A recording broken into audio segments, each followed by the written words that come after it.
விஜய்லாம் ஒரு ஆளே இல்லை அப்படின்னு சொல்கிறாங்கல்ல. விஜய்லாம் ஒரு ஆளே இல்லை அப்படின்ட்டு பேசுனவங்களுக்கு சொல்கிறேன். விஜய் ஒரு ஆளே இல்லைன்னு நினைக்கிறாங்க. அவங்களுக்காக சொல்கிறேன், கொஞ்சம் கேளுங்க.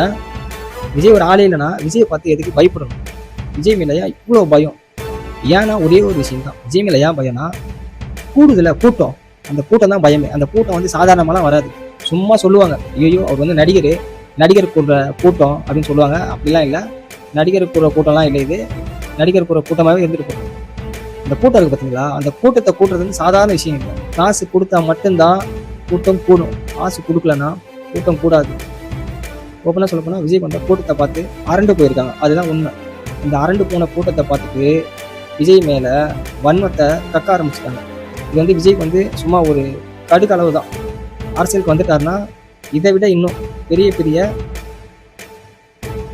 சவால்களெல்லாம் வந்து சந்திக்கணும். வேறு வழியே இல்லை. பொது வாழ்க்கைக்கு வந்துட்டா அவ்வளோதான், வந்துச்சு தான் ஆகணும். அதே மாதிரி மக்கள் வந்து எதிர்பார்க்குறாங்க, மாற்றத்தை எதிர்பார்க்குறாங்க.